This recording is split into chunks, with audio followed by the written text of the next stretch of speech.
Praise the Lord everyone. सबको जय मसीह की। परमेश्वर का अनुग्रह और उसकी शांति आप सबों पर बनी रहे।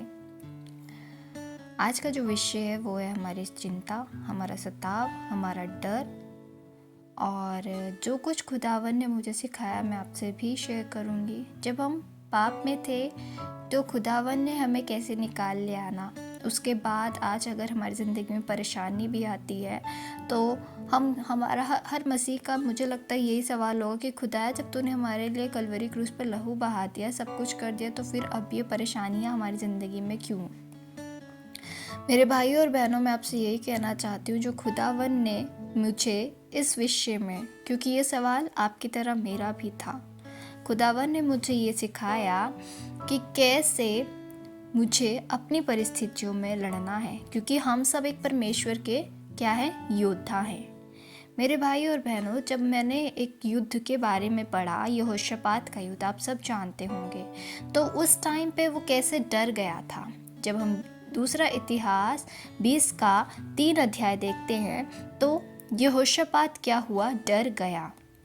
और उसने क्या किया, अपने डर में उसने यहोवा की खोज में लग गया। वो यहोवा की खोज में लग गया और पूरे यहूदा में उपवास का प्रचार करवाया। लेकिन होता ये है, जब हमारे अंदर किसी चीज़ का डर हो, फिर चाहे वो डर हमने कोई पाप कर दिया हो, व्यभिचार हमसे हो गया हो, या फिर हमसे किसी से पैसे लेने हो या पैसे देने हो, या फिर कोई आर्थिक समस्या हो, या कोई हमें धमका रहा हो, कुछ भी हो सकता है।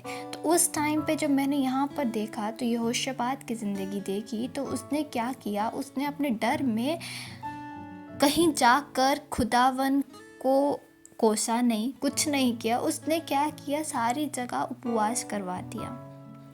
मेरे भाइयों और बहनों, मैं आपसे ये कहना चाहती हूँ, आपको एक और जगह ले जाती हूँ, वो है हमारा लाजर की स्टोरी। लाजर की स्टोरी आप सभी ने सुनी होगी कि कैसे लाजर मरा और कैसे जलाया गया। हम सब ये जानते हैं कि कैसे लाजर मरा और कैसे लाजर जलाया गया।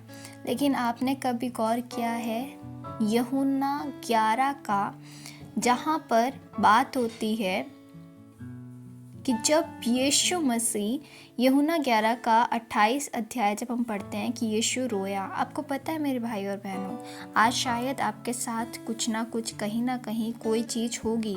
शायद आज आपको लग रहा होगा कि आज आपके साथ कोई नहीं है। जो आज आपने आंसू बहाए हैं ना मेरे भाइयों बहनों, आपको पता है आपके साथ साथ आपका खुदावन भी रोता है। और वो रोशनी मुझे मिली इस अध्याय में, जब लाजर मरा। तो यहाँ पर यूहन्ना 11 के 32 अध्याय में लिखा है, जब मरियम वहाँ पहुँची जहाँ यीशु था, तो उसने देखा कि उसके पाँव पर गिर पड़ी और कहा, हे प्रभु, यदि तू यहाँ होता तो मेरा भाई मरता। जब यीशु ने उसको और यहूदियों को उसके साथ आए देखा, रोते हुए देखा, तो आत्मा में, ध्यान से सुनिए, तो आत्मा में बहुत ही उदास और व्याकुल हुआ। आपको पता है, अगर आज आप परेशान हैं ना, और अगर आज आप व्याकुल हैं, अगर आज आप पे कोई सताव है, यदि आपको कोई आज मार रहा है, यदि आज आपके साथ कुछ गलत हो रहा है, यदि कहीं ना कहीं आपकी जॉब प्लेस में कुछ गलत हो रहा है, या घर पर आपको कोई समझ नहीं रहा है, और कहाँ ना कहाँ कुछ और भी बहुत सारी चीज़ें हैं, मेरे भाई और बहनों, मैं आपसे एक बात कहना चाहती हूँ।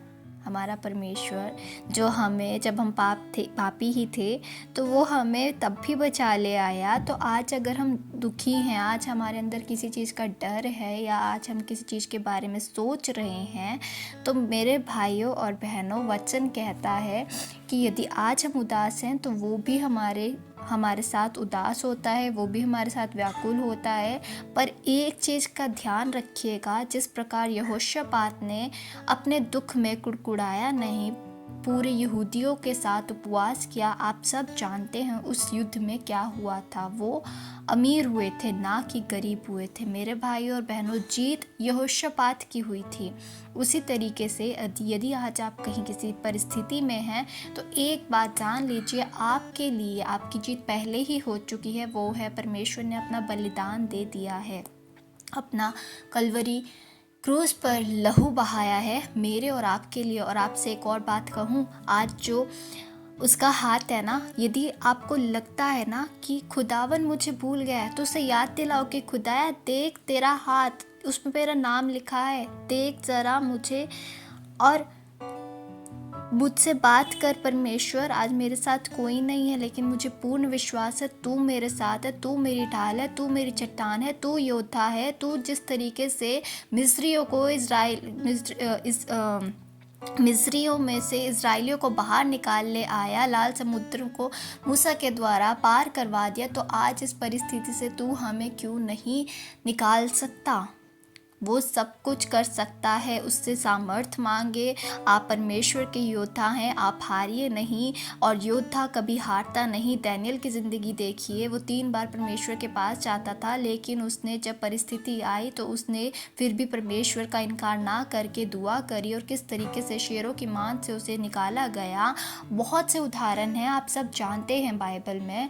मेरे भाई और बहनों, मेरी बस यही प्रार्थना है कि डरे नहीं, घबराएं नहीं। आप परमेश्वर की योद्धा है और योद्धा कभी हारेंगे नहीं। और ये बात हमेशा याद रखिएगा कि यूहन्ना 11 का 33 वर्ष में जो ये वर्ड लिखा है कि यदि आप दुखी है ना, जिस प्रकार से लाजर जब मरा तो वहाँ पर जिस तरीके से मरियम और सारे रो रहे थे, यहूदी रो रहे थे, तो वो भी आत्मा में रोने लगा। आत्मा में रोने का मतलब ये था, उसे ये भी था कि उनकी मरियम और मार्था तो उसे जानते थे ना, तो उनका विश्वास कहाँ गया।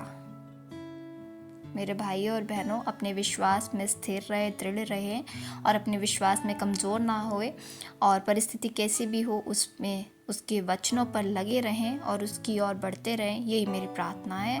और खुदावन आपको आशीष दे। जिस प्रकार से लाजर बाहर निकला, मुझे निश्चय विश्वास है आज भले ही हम हर परिस्थिति में फंसे हुए हैं, लेकिन खुदावन कहता है कि जिस तरीके से वो मुर्दों को जला उठता है, जिस तरीके से वो अंधों को रोशनी देता है, जिस तरीके से मिस्रियों को बाहर लाल समुद्र से इज़राइलियों को मिस्र से बाहर निकाल ले आता है, जिस तरीके से वो यरदन नदी को दोभाग करता है, उसी प्रकार से वह हमारे ज़िंदगी में भी ऐसा रोशनी करेगा।